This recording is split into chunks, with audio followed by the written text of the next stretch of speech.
So anyway, back onto the film. Right. They're living now in this, in this house. The mom and the mullet rocking guy. And then the maid. And that's what I was going to get to, because a live-in maid for no other reason to live with them but to get naked very, very frequently. Right.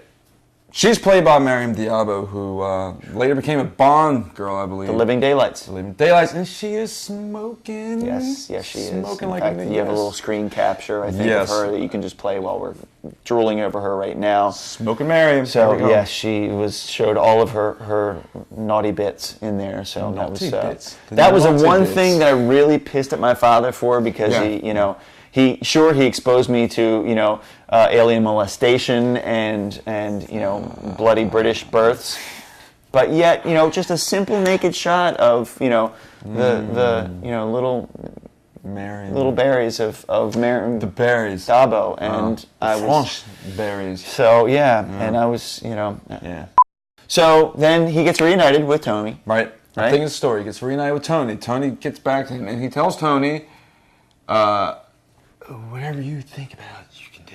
Yeah. Essentially, all he has to do is telepathically think about it, and it will happen. Right.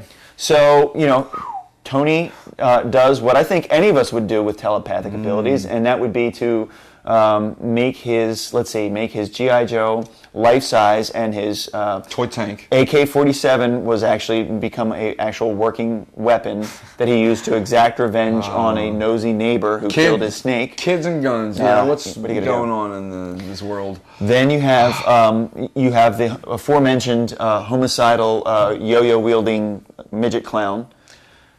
Yes, and what story is not complete without a homicidal yo-yo wielding midget clown? I wish more of them had it. In fact, I think if the ending of No Country for Old Men had him at the end with Tommy Lee Jones sitting at a table with a yo-yo clown, it would have made more sense. People would be much more satisfied with the conclusion of that film. Yeah, I believe that. So, and now let's not forget about the toy tank.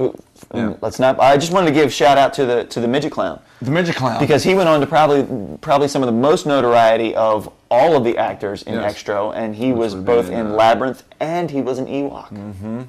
So big deal for little people. Yeah, he's really it was a good play. Nice. Just think, it all started as a yo-yo wielding homicidal clown. Yeah. Okay.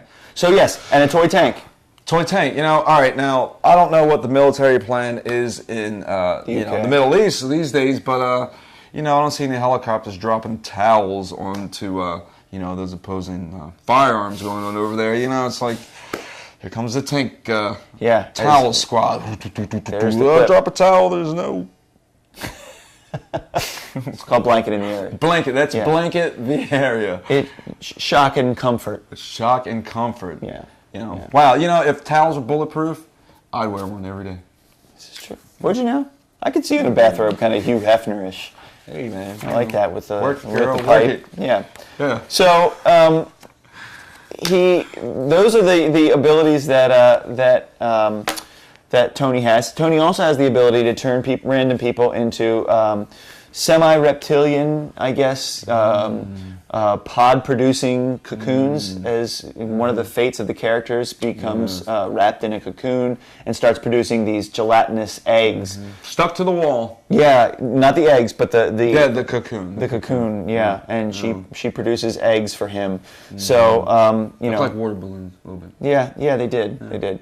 But with little, spermatozoas in them or something. It's just really veiny balloons. Yeah. Really veiny balloons. Yeah. Organic balloons. Yeah, like testes. So, the one other thing that I think, I won't ruin the ending because there's no way, the director did a fine job of that himself. Yeah. So, but speaking of the director, Davenport also, it's got to be noted that he did do the music in here. The music, which is, vaguely reminiscent of, what I would say, John Carpenter if he went through a full frontal lobotomy. Yeah. Or John's got the good stuff too. Or if Davenport's cat proceeded to have a seizure on a Moog synthesizer. Moog, you remember the Moog? Yeah. That's the Moog. Yeah, that's what it was. He was on a Moog. Yeah, I had a Moog, Yeah. and it blew up. It's hard to find parts for it.